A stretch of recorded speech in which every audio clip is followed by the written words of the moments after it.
You're listening to The Table Talk with your host, Anthony Irvin, aka Spoken Light. Tune in every other Thursday starting at 7:30 p.m. Eastern Standard Time with me and a new special guest live on Facebook and Twitch. Without further ado, let's start the show. What's up, everybody? Welcome to a brand new episode of Table Talk. This is episode 25.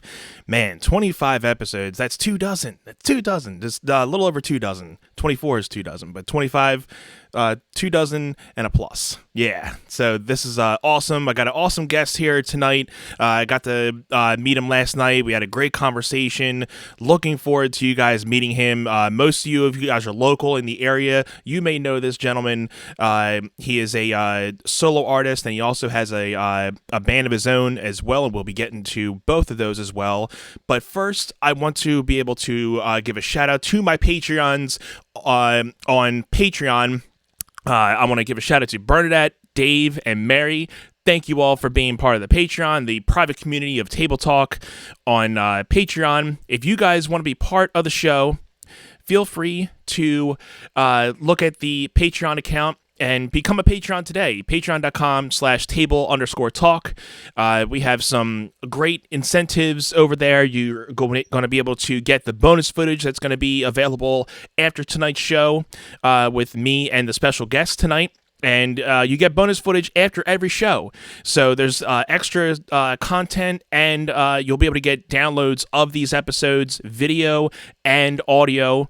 They also go up on Podbean, Spotify, and Apple Music later down the line, and you guys can make sure to follow the show, follow Table Talk, and subscribe on Podbean, Spotify, Apple Music. The links are in the description of the broadcast here tonight, so make sure you check out the past episodes on those websites, and if you're watching on Apple Podcast, please give it a good rating and a comment. It really helps out the channel over there. And if you're on Spotify or Podbean, give us a follow, give us a comment on one of the episodes. It really helps out the channel and keeps it growing. So thank you all who have been downloading the episodes and tuning in on those as well.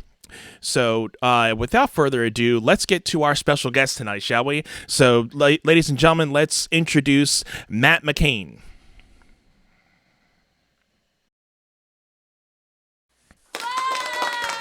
Hey, what's up, man? How you doing? Hey, I'm doing great, Anthony. How you doing today? Doing good, doing good. It was a busy day over at the lab, but I'm here. That's good. Well, hey, happy 25th show. I think that's a dozen plus a baker's dozen. Yeah, man. It's a good number to have, you know. And thank you for being the 25th person to be on the show. I really appreciate it. You know it, man. It's great to be here. Thanks for having me. Absolutely.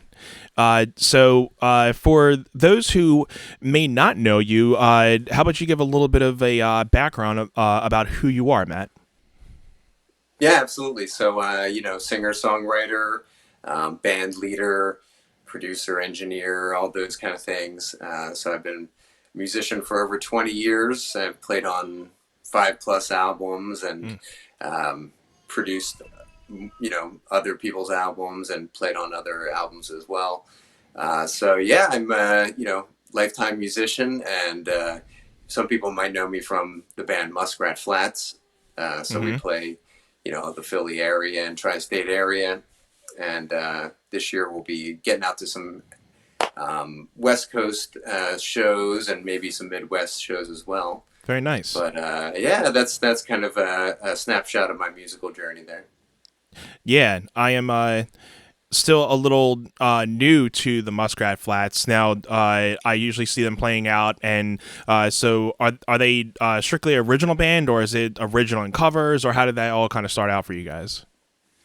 It actually was a band that started out in the studio creating an original album, and I can talk more about that story a different moment, but it really started out at the studio. We created a 7-song album, and then went on to start playing shows and festivals and stuff like that. So we love playing our original music. Now we have much more material than that, But we also play plenty of covers depending on what the show is. Many people may have seen us out at 118 North in Hmm. Wayne. Yes. They do their Under the Tent series, and they've been nice enough to feature us a number of times last year and this year on their Grateful Dead night or on a special night. So they've been one of our biggest supporters, and we played there outside, inside, a number of times. And so a lot of people, may have seen us there playing lots of covers. We always like to sprinkle in some fun ones, and more than anything, we love to get people out and dancing and having a Yeah. good time. Yeah, I saw a couple of videos from some of the past shows. It looks like you guys are, like you said, like to try to get the crowd moving, participating. And that's what it's all about. If you're up there and the people are loving it and kind of singing along, dancing, it makes the night even better for you guys. Yeah, well, that's what I always tell young guys. If you can figure out a way to get people dancing, you'll have a Yeah. job for a long time. Yeah, absolutely. Because especially in the bar scenes, restaurants, that's what most of the people are there for. I mean, if they're coming for a well-known act, they know if that they're going there to have a good time. And it's one thing for you to be playing music, but it's one thing being an entertainer of the music and being able to portray that, and people will catch on to that, and they can kind of tell bands that are in there for the long run with being able to being entertaining a crowd, whereas ones that are just there to be strumming a couple chords and saying, hey, we're playing these songs. But it's a different story when it's coming and saying, hey, we're playing these songs, but we want you guys to be up and dancing and having a good time, because that's the people that continue to come back for you. Yeah, absolutely, and that's for us. We would be considered a jam band. Hmm. Dancey rock and roll music, folk, all that kind of stuff. But the biggest reason why we present all these songs and have people out is to get that communication between the artist on stage Hmm. and the people in front of us.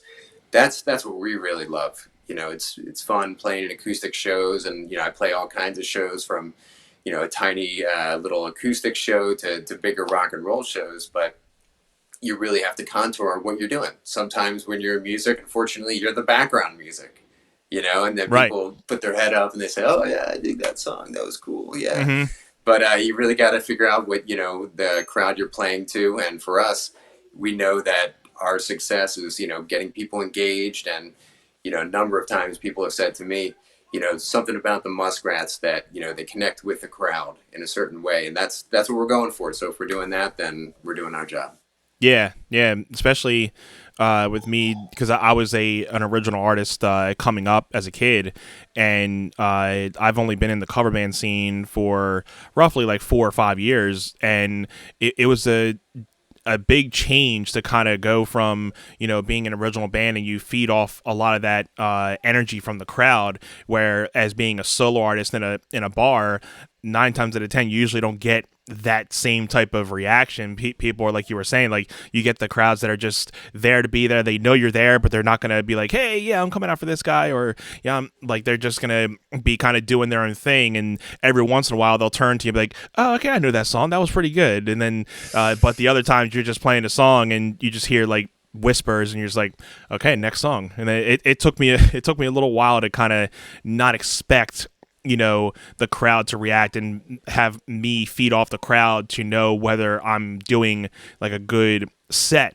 It was more of just the fact that just keep playing, and just stay in that moment, and people will catch on. And it's worked for me. The fact that, I mean, if they sometimes when you think people are not paying attention, they're paying attention even more. So they know that you're having fun up there, and you're really rocking out. They'll catch on to it for sure.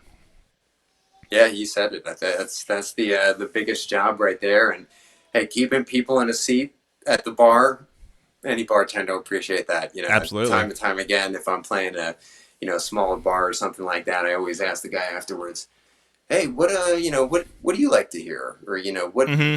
what did you like tonight, or something like that. And they always tell me the same thing. I don't care, as long as you keep people in their seats. That's all I Hmm. care about. Yeah.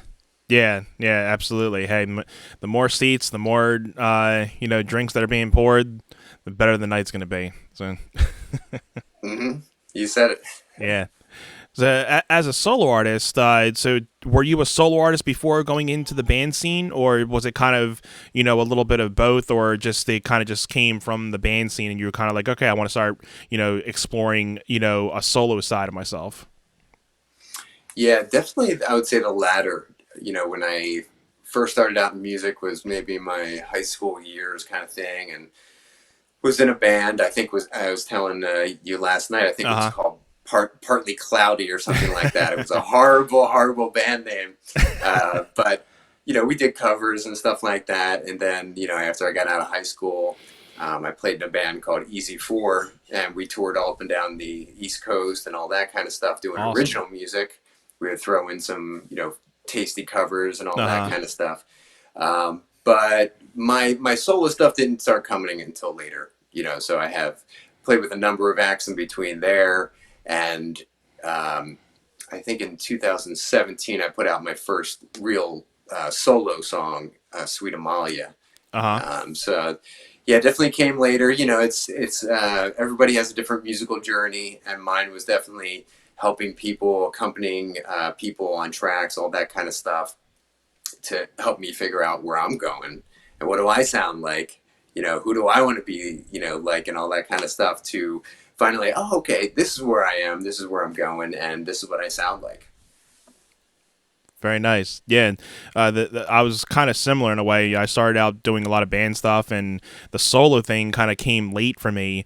I've always wanted to kind of do and write some acoustic songs, and I was at a point where the band I was in kind of dropped off, and I took some time off, and I was like, maybe this is the time to kind of just pick up an acoustic and see what happens. And I actually wrote 3, 4, 5 songs, and I'm like, well, I've been in studios before. Let me just, start trying to, put some demos down. And, I put out a 5-song EP, and then, it clicked to me. I was like, oh, wait, I got to start like playing these out in front of people. I've never been on stage like by myself to like that extent. I've played in like, talent shows and little certain things. It's like one song and you're done, but I have never been on stage by myself for longer than maybe 5 minutes.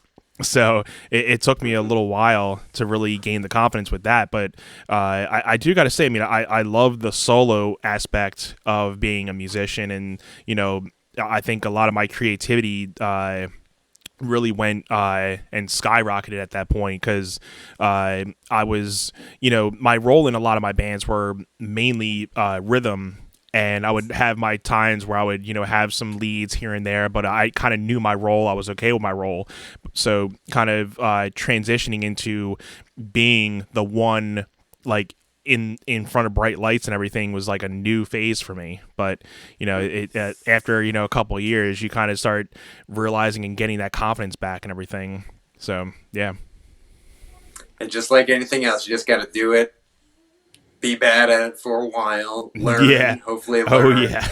ask people around you, okay, to see, okay, look, I know I'm amazing and I'm the best artist you ever saw, even though there's two people in the bar.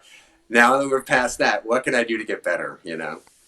Absolutely. Yeah, I think we all kind of have that stage where we're at the lowest of points, and we're just learning, and at that point, like, you're just knowing it's okay to mess up, because you're learning your craft, you're learning how the system works. And then it's only you start networking, and you start seeing people that are up to a level that you want to be at, and then you see what they're doing, and you're like, okay, well, if I want to get to that level, I got to get to or if I want to if I want to be on these people's levels, then that's where I got to start, putting in the effort to continuing to, improve my skills, and, just seeing what they're doing, and having to be able to not only, copy people, but, just kind of make it your own, and still being able to, be original, but then, getting to that level of, from a year or two of like progress. Totally. Yeah, I mean that's the way you do it. I tell when I talk to young guys, I say the same thing. Go. Who's your favorite local person? Go watch them. Watch what they do. Take notes, and find out what are they doing that is getting reaction out of people. Yeah, it takes time. You got to build up an audience and all that kind of Mm-hmm. stuff. But one person at a time. You got to go into a bar and you got to wow them. Or you got to have one person come up to you afterwards and say, hey, that was great. Okay, cool. Let's talk for a little while. Absolutely. Yeah, and that takes a while too to kind of just learn how to read a crowd to the point where, you don't necessarily have to think. You just kind of know, okay, well, it's kind of this type of crowd tonight, so I think I'm just going to, lay low. I don't necessarily have to, be as jumpy. You can kind of lay back and play the slower tunes, and then until that, later party crowd comes in, you're like, okay, here, now it's time to turn up. I've had that moment recently where, I was playing a lot of slower stuff, and then, a bunch of, the whole younger crowd starts coming in. I'm like, all right, well, they're not going to want to be, sitting back listening to slower Eric Clapton songs, so let's just start picking it up. Tears in Heaven. Nope. No, just scratch that. Tears in Heaven, you're out. Layla, Wonderful Tonight. Nah, I gotta. I don't see many people slow dancing in bars these days. So. Yeah, exactly. That's a wedding thing, right? Yeah. So you mentioned earlier that you worked on 5 different albums with different either musicians or bands. What are some of those, and what's probably your favorite project you've probably worked on, other than your current? Yeah, I mean, just going way back, when I was in I guess it was like right around when I was graduating high school. We had a band called Man Bites Dog, and that was real fun. We did I guess 5-song EP, and those were with some of my best buddies, growing up. So that was just, that was the best, because sometimes you get into a band and egos take over and stuff like that. But if you can bring it back to having fun, being with your buddies and all that kind of stuff, that gives you a renewal. And then I guess, when I got into my 20s, I made an album with a band called Easy 4. And actually, we made that right over in Springfield, circa maybe 2000, something like that. I'm dating myself now. So I played lead guitar on there and did a little bit of singing. And that was a super fun project, kind of folky, jammy rock type of thing. Again, it's like how do I find these on the internet? They don't exist anymore. I think I have a whole thing of CDs. Yeah. How do I get these onto the internet? So right, yeah. Something that I'll have to put to task at some point. And I guess in the more recent, I've made an EP with a band called Coal Mine Canaries, and that was kind of a punk rock band out of the Philly scene. Nice. Loads of fun, something outside of my general genre of music. Not that I don't appreciate punk rock, it's just not something that I normally play. So I had to, bring my guitar down from playing up here to all the way down, and play some loud and obnoxious riffs. But that was such a great time. Yeah. Making my own stuff. And in 2008, we made the first Muskrat Flats album called Field of Rays. 2018, excuse me. So that one kind of kicked off the band Muskrat Flats altogether. And that was kind of a really unique story as well. Kind of played with a band called The Huge for many of years with my brother Patty McCann, who a lot of people in Delco area know my brother Patty, and Brian Seipel, and then we had a couple different keyboard players who played with us over the years, and we did many shows all over the tri-state area, headlined the World Cafe and stuff like that. And so we actually started making an album and never finished it. So that's one that never got finished. And hey, maybe one day it'll pop out somewhere. Yeah, one day, you never know. Yeah, it was a band where we just played a lot of live shows. And, at some point we got into the studio, started kicking tracks, and then never came to fruition. So that's why, you got to make sure you don't miss that moment, because if you blink, it's going to be gone. Absolutely. Yeah. I like, it's, being in bands are, awesome times, but, depending on how things go, like they can be short-lived at certain points, because we there's been people like myself that and you that have been in multiple bands, multiple different genres, and they kind of all have their own story to them. And like you were saying, like you were in a punk rock band where it's not something that you would normally see yourself, but you enjoyed it at that time. And I was in a metalcore band. That was one of my last ones, and it was because I'm a big fan of the metal scene, and I wanted to get into a type of metal band. And once I was in there, like I just loved the energy of the shows. It's totally different from being in a rock band. Like just the two scenes, although similar, they're very different. But it was a fun time. I got to go out to Ohio and record some music and play some shows out there, which I've never played other than playing the local tri-state area. I've never played any other shows outside of the tri-state, Delaware, New Jersey, and Philly. So being able to, say that I've been outside of the tri-state and PA area playing shows and, traveling that much, that was my experience of being on tour. So it was a really fun experience being out there for like a week, just recording a whole, EP out there. And it was fun times. It was really fun times out there. Love that. Yeah, that's what we live for, recording, playing music live. Doesn't get any better than that. Yeah, man. Just as much as, playing live, I've grown to, love being a producer, and I've really been over the last year since being quarantined and everything with this whole pandemic. I've really been able to perfect a lot of my recording and producing skills, and being able to write and record my own music, and learning more on how to perfect my mixing and mastering.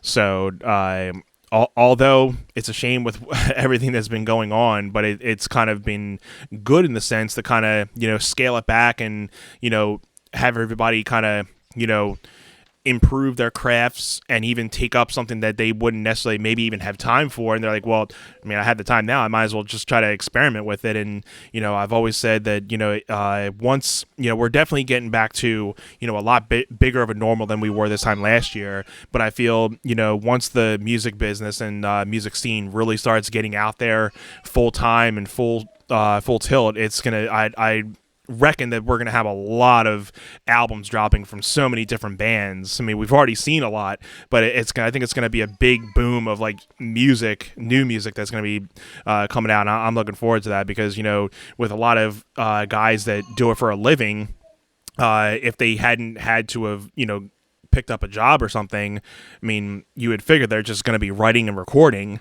So, there's going to be, millions of different albums and singles popping out in the next year or two. And I mean, I'm looking forward to that aspect of, seeing and trying to listen to, new different types of bands, and even the bands that I look up to, and seeing what they've been up to and working on. Oh yeah. No, I think that's one thing I'm always looking forward to. And I'm a huge music fan. Like, I just want to hear new albums. Mm-hmm. Now, when I hear a good one, I just listen to it and I play it out. Yeah. For, a vinyl, it would just be flattened totally. But I'm always looking for new music. So that's just a great thing to look forward to after no live music for a year. And, we're all trying to figure out what to do and all those kind of things. Hopefully we get rewarded with some of the best music of all times, right? Yeah, we can only hope. So I was going to say that we had a question coming from the chat here, and I think it was Chris Ryan. He was asking, let me pull it up here so it's a little bit bigger. Who is better at guitar, Matty or Patty? You don't have to start anything there. There's the student and then there's the teacher. No, I'm just joking. I think I have a longer standing relationship with the guitar than Patrick does.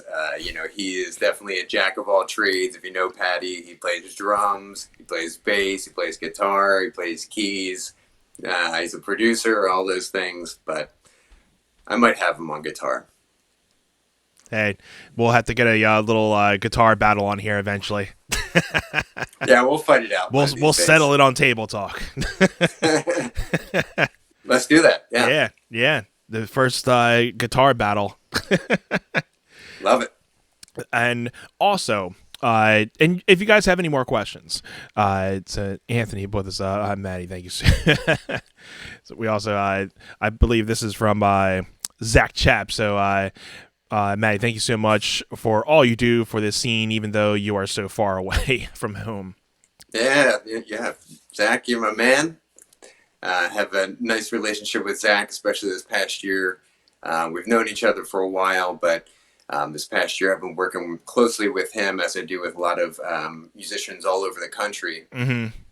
Just trying to, he's a serious musician who's trying to hone his skills. So he spent much of 2020, like you're talking about. Yeah. What did we all do in 2020? And do we see the fruits of our labor? Right.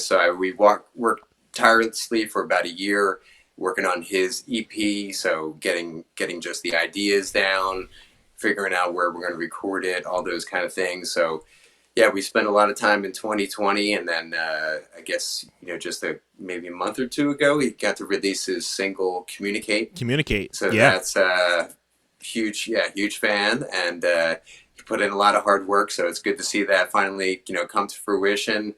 And really excited to see what Zach's going to do. Great young artist, and Yeah. he's Yeah. got a lot in front of him.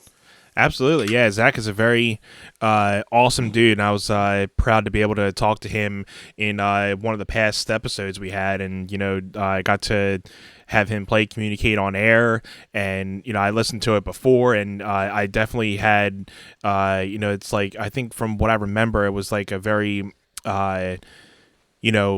classic rocky, psychedelic almost type of style, and I loved it. I look forward to a lot more coming from Zach Chap. And Zach, if you're still watching, keep on up the good work, my friend. Yeah, no, Zach's great, and it's one of those things where you got to keep putting in Yeah. the time, and then hopefully it starts paying off. And I think Mm-hmm. he's starting to see the fruits of his labor. For the sake of mentioning, I'll give a shout out to Kyle Pylock, who's also a Delco area guy. I think he's in Wayne right now, but he also released an album this year, which I know you can get all over the internet, wherever you can get it. Uh-huh. But he made his first solo album, longtime artist. Very And nice. he actually made all of the CD casings he designed and made himself. So I mean, that's a beautiful homemade product. Put a lot of time and effort. I think he wrote all the songs, performed all the songs, recorded it, all that kind of stuff. It's basically his name and a lot of things after that on the CD. That's So I was awesome. really happy to be part of that as well. Awesome. Yeah, it's cool to be a musician, and then also because my a lot of the biggest thing other than music, I'm a big web design nerd. I love web design and doing websites and doing all types of different flyers and everything for this show. I've done all myself, down to like the layouts and all the graphics and everything. So it's definitely a hobby of mine that I've taken since high school.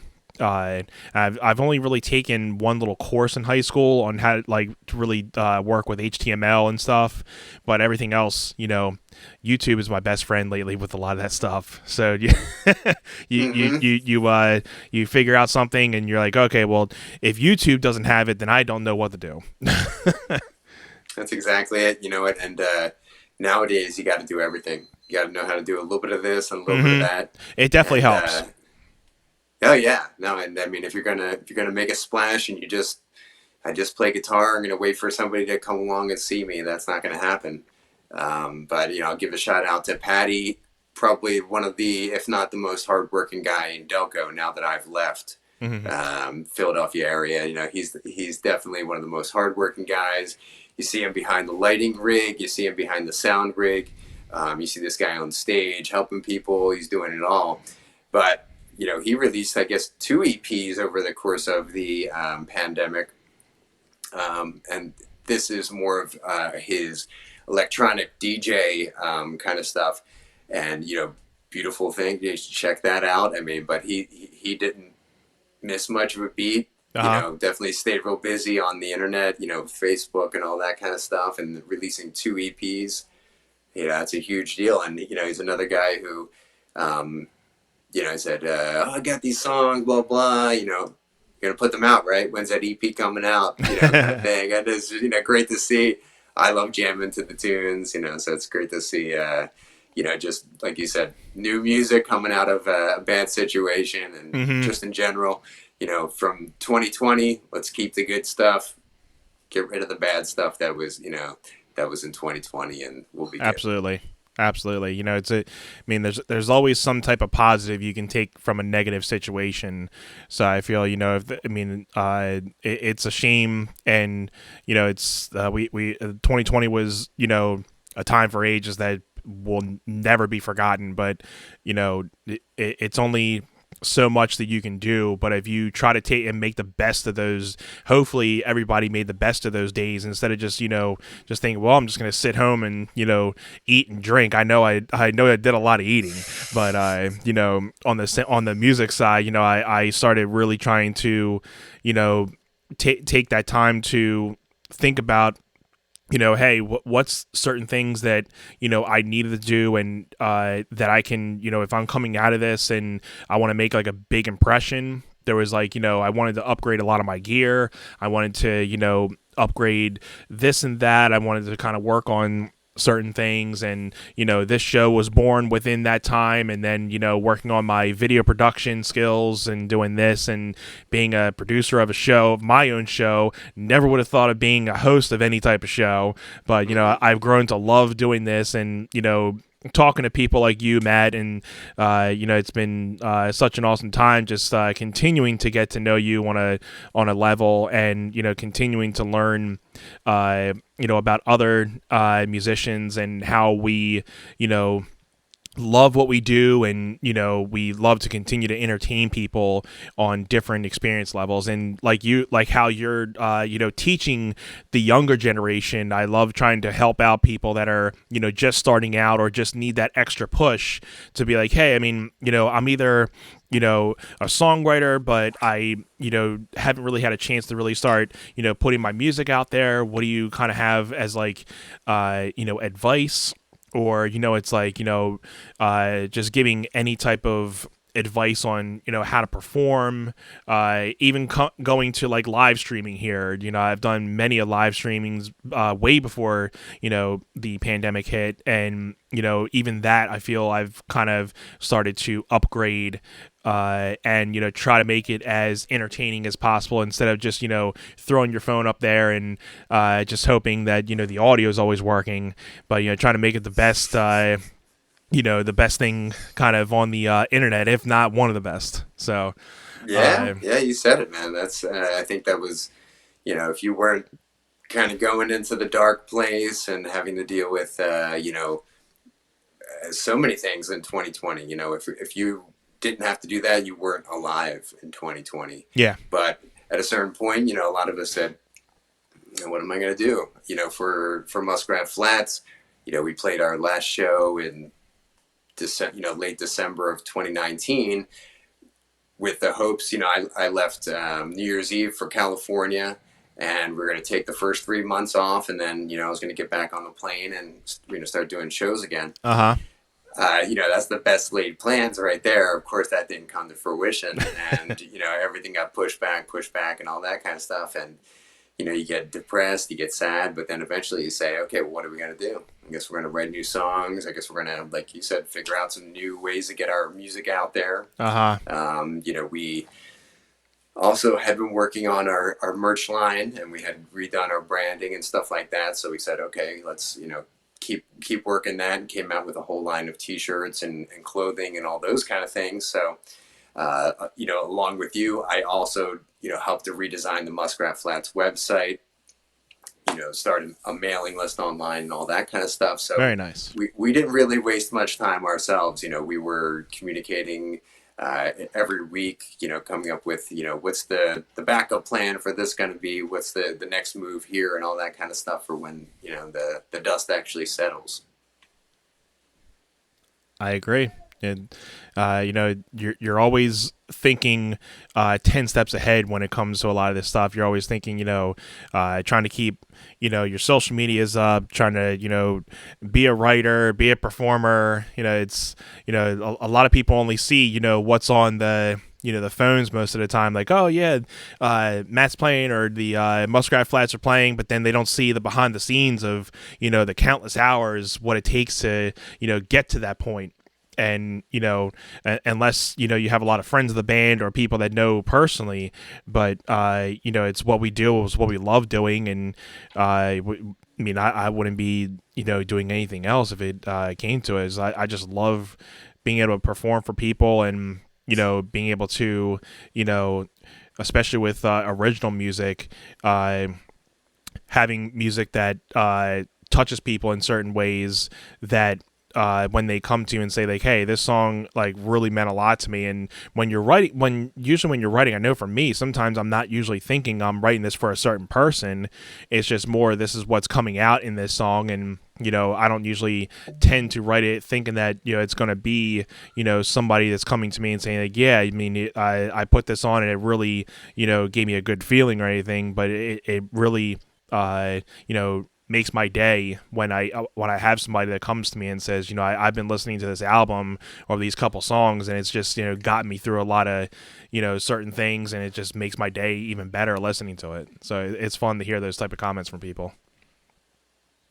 Yeah, you said it, man. We had just a great year of communication and feedback with our audience.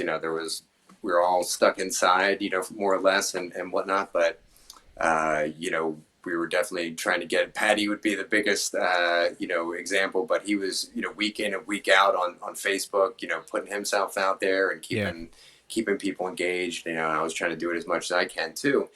But it's tough, man. Myself personally, I have a lot of trouble warming up just playing to a camera.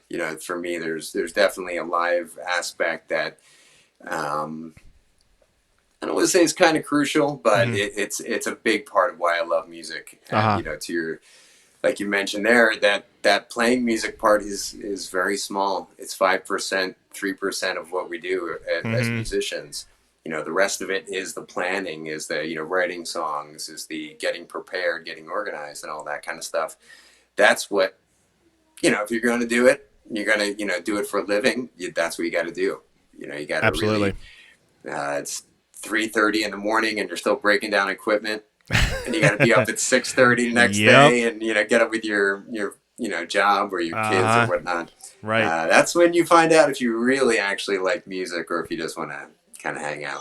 Absolutely. It definitely it definitely weeds out a lot of the people that are like the weekenders, or the people that are like it's one thing making money with music, that's good, but then there's the people that are like, hey, I can be performing for 5 people and make like $10, but as long as I'm having fun up on stage and doing what I love, I can care less about making X amount of dollars or playing in front of certain crowds. I mean, there are just extra perks when it comes, but like being a live entertainer, like if you love entertaining, nothing else is gonna kind of compare to it, just from being able to connect with an audience in that type of way. Yeah, that's why it was a real tough year on musicians, for sure. It's, musicians and concert goers, it was a tough one. That's a tough pill to swallow. I myself, I'm definitely an extrovert. I love being in front of people. I love talking to people, all that kind of stuff. For some people, I think 2020 was not as tough as far as being isolated from other people. For me and people like me, it was really tough, and I think that can be good too, forces you to kind of, go internal and rethink things and kind of address a lot of things that maybe you've had on the back burner for a little while. Right. But, that's For me, that's the biggest part of music. I love playing in the studio. I love, doing all that kind of stuff. But playing live is the ultimate. That's where it's at. Can't agree more, man. So, Matt, I think it's time that we get to the segment of the show called the Table Talk Spin Wheel. So, I'm going to pull the spin wheel up, and the spin wheel, Matt, is a wheel that contains three different segments. I was trying to figure out a cool little segment or segments of the show, but I'm like, well, let me just make a wheel and put these three, and then whatever this spin wheel lands on, that'll be the topic for the actual night of the segment here. So I'm going to spin the wheel here real quick, and let's see what it comes up with. No whammies, no whammies. No whammies. Topic question. So, thankfully, I had written down one or two today because I had a feeling I was going to get to that topic question today. So, we were just talking about being entertainers and loving what we do, being having music, but this kind of rolls right into it, and I'm glad that I thought of this today. So, if you weren't doing music, Matt, what do you think you would be doing instead? That's a good question.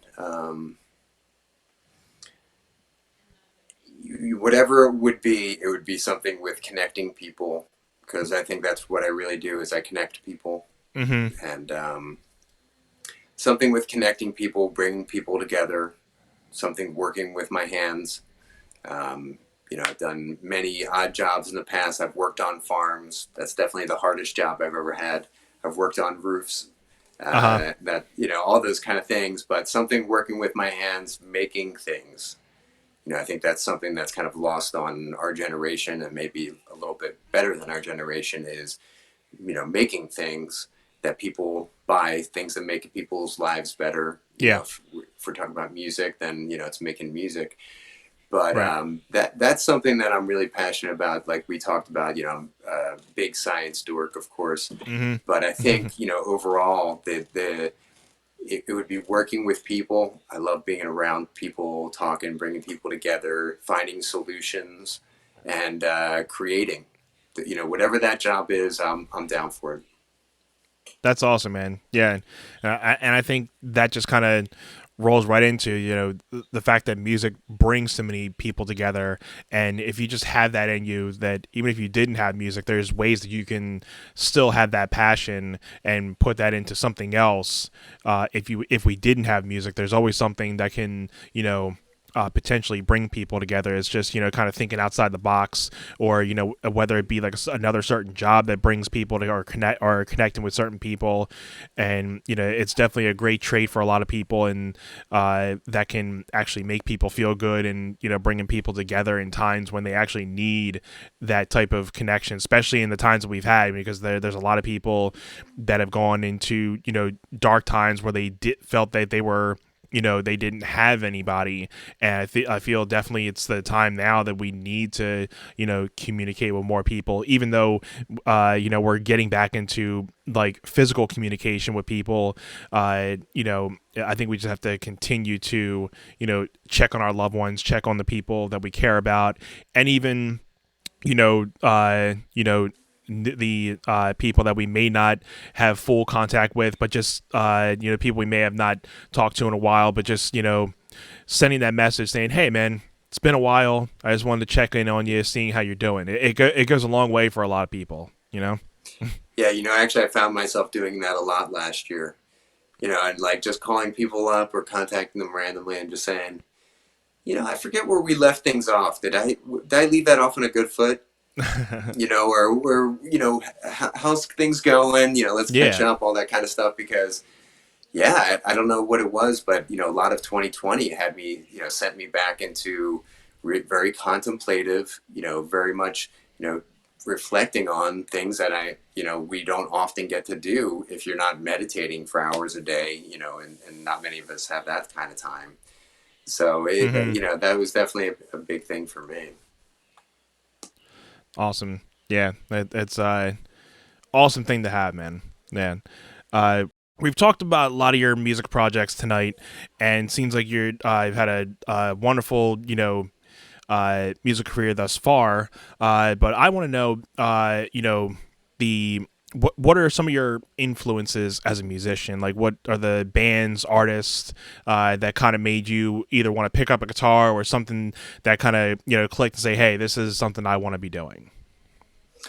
I mean, I can answer that question, but if you've watched 155 episodes of my brother playing guitar, that probably sums it up for you right there. But yeah, my folks weren't like musically inclined people per se, but my father was a huge music fan. My mother, I could tell you stories. She has, my grandfather on my mother's side was the director of American Bandstand. Oh, So wow. she sat on the lap of, I don't even know, Mick Jagger or like famous Wow. people when she was young and stuff like that. So different kind of musical influences. Mm-hmm. And my father, he took me in seventh grade to see the Allman Brothers at the Tower Theater, which Tower Theater. might not be a thing much longer or isn't. And, he turned me on to the Allman Brothers, the Grateful Dead, Dire Mm-hmm. Straits, and just so many oddball things. He was always the guy who had the next cool thing. He was listening to cool country music before country music was a thing, and Uh-huh. all that kind of stuff. And he always prided himself on, being a person who kind of knew a lot about music. So those were definitely big influences. And then, growing up in the 90s, of course, grunge rock and Oh, yeah. MTV and all that kind of stuff. And um, some of my bigger influences when I was younger, Ani DeFranco was a big one. I was a big Dave Matthews fan back in the Mm-hmm. day and all that kind of stuff. But, my heart lies probably in the jam band scene. I love, the Disco Biscuits, Fish, Grateful Mm-hmm. Dead, String Cheese Incident, all that kind of stuff. So love it all. Everything has been a big influence on me, and there's, you know, every genre has its good music and Mm-hmm. its, not so Yeah. great music and all that kind of stuff. But, that's why I love listening to good new music, is Yeah. because, never know where you're going to be inspired. Yeah, man, I hear you. I've always been the same way. Like, I'm not much of a country person, but being part of like the cover band scene, knowing that you have to kind of be a little diverse in your shows, I've kind of learned to appreciate. Not that I've never appreciated. I shouldn't say that I've learned to appreciate it, but I've learned to, from a musician standpoint, like, okay, like, I mean, the structures of a lot of the songs, and where a lot of these things come from. Like, okay, there's certain bigger artists. Like, I'm a big fan of Chris Stapleton. I'm a big fan of a lot of like his type of music and influences of that sort, that has like more of like the bluesier country feel to them. And that I've always been a very diverse person. I mean, I can go one day, jamming out to Jimi Hendrix for a couple hours, and then maybe a couple hours later I might be, going to something heavier, and then going back to some more like acoustic feels, and then a rock band. So I feel it's always nice to have a little bit of diversity, whether you're a musician or not. It's always good to kind of experiment and see like different types of music. And everybody's not going to like every little genre, but I feel everybody has their own tastes, and it's good to kind of at least give something a listen, and then you can always just make your judgments. But I've liked being, you know easily diverse in a lot of different music that I listen to, and it just kind of goes by the day or the mood that I'm in. So Yeah, 100%. Everything's got its own, like you said, it's, a mood for this, a mood for that. What do you listen to when you're sad? What do you listen to when you're happy, and all that kind of stuff? right. So for me, music has always been there. And, whether it's kind of, sitting in my room when I was, a young teenager playing air guitar, trying to think I was Dwayne Allman or something like that, trying to play, you know, some obnoxious Allman Brothers tune. Yeah. I mean, you know, it's one thing that for me, it's, you know, it's a way of speaking to people in a way that you can't communicate any other way. It's totally unique. And I think there's something to be said about live music, and that you can listen to something, and I do this all the time, not until I see the band live do I actually kind of get, oh, now I get it. Now I see why people appreciate this, you know, and I think that's kind of incumbent upon us all is, you know, hey, especially now that, you know, hopefully things are kind of behind us, Yeah. get out and see a new live band, you know, try some Right. different kind of music, something like that, because you never know what you're going to find. And, you know, I'm not a huge country music fan, but you mentioned Chris Stapleton, who I've know, you know, just a little bit. Mm-hmm. And I wrote High Plains last year, not even knowing that this climb from starting over, I think it's something like this. He goes, and it don't matter where the wind, something like that. And it's like, I never even heard the song, but it's very similar to, right, you know, what's going on in mine. And that's the thing. A person across the globe can play a song, same chord structure, yep, come up with something completely different. And I think that's probably the most exciting thing about the time that we live in right now, is we are also connected. mm-hmm. And at any given point, you're going to have a great idea, and somebody's going to hear it on Table Talk Mm-hmm. across the globe. Yep. And that's going to revolutionize whatever it is that you just drop that truth bomb on everybody. Yeah. And just like that, an idea can completely change the world. Right. I think that's incredible. So I think that's something to strive for. Yeah. Yeah. That's, you know, heavy words right there. You know, it's that, you know, one little thing can, you know, make or break or make a big change in the world, not even just for music, but it can just, you know, hit somebody and, you know, set them off to be like, you know, hey, I just was watching something, or, you know, just messing around and this kind of came to my mind, and you know, put forth into it, and, you know, it just takes off. You never know you never know until you try something, and, you know, you never know, you might just be the next big thing. So it's always with the simple fact that, you know, some people are always usually taken back, like, well, you know, I could do this, but, you know, some people may not never listen to it, or like, yeah, I'm too scared to put it out. You know, I mean, the internet's a big place, and, you know, it's you know, you just got to continue to just keep on doing it, because the worst thing that can happen is, you know, you don't necessarily get the reactions you want, but as long, I think, as you are happy with what you're putting out, whatever type of content that might be, you know, I'm trying to get out of being a numbers guy of, like, you know, if this thing doesn't get like so many likes or so many views, then it's just not, it wasn't worth it. But, you know, you got to love the content that you're doing in the first place, and if you believe that the content you're putting out is awesome, somebody else will eventually fall upon it and be like, yeah, this is awesome too. And then, you know, it may take a couple of years for you to get the right, you know, formula down, but just keep on doing what you're doing, keep on, you know, thriving to, you know, be better than the day before, and eventually people are going to catch on to it. Yeah, you said it, man. I mean, we all got to start somewhere. You know, you got that first step is the most difficult one. And, you know, people say, oh, you know, how do you perform on stage? You know, I would get anxious or nervous or whatever. It's like, I get anxious and nervous before every show. Me too. Now, I still do. I deal with it in a different way than I did when I was younger, kind of thing. But, you know, we all got to go out there and play to nobody, play to 2 people, play to 5 people. And even though, you know, I've been at the time playing music for 15 plus years, when I started Muskrat Flats, we had to do the same thing. Mm-hmm. We had to go into, you know, Delaware County, Philadelphia, Westchester, Delaware, all these surrounding area places, start with nobody in the bar, start with 1 person each week, be consistent.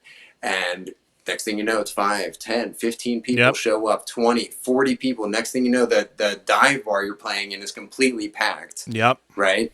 And, you know, if we started in 2018, 2019, playing to next to nobody. I just was able to go back east, I guess last month, and get to see all my favorite people in the whole entire world, and have a show. And I think we sold out the night 120 people or something like that. So that's the trajectory of being a musician. Yeah, you got to start with nothing, work it, be consistent. Next thing you know, if you're doing it right, if it takes time. You got to take in that sensory data, because you went into you went back to your drawing board. You came up with all these great songs and great ideas, and then you put them out in the world, and not everything was a big hit. So what do? Well, you retool, figure out, ask people, get some feedback and all that kind of stuff, and that makes you stronger. Next thing you know, 10 people show up. You got to play to every single one of those people. Hey, what do you like? What do you like that we did? Okay, I liked your originals. I liked your cover of this, whatever it is. Yeah. And that's just how it goes. Yeah, man. It's the climb that gets us, and just everybody wants to be successful. Everybody wants to be selling out Madison Square Garden one day. Unfortunately, not everybody's gonna be able to do it. If it was that easy, everybody would be doing it every week. But we like we just, to sum up what we've been talking about, we love what we do, and even if we were playing for if we were just playing for ourselves, we would be playing like there was 50,000 people there, because it's just we love what we do, man.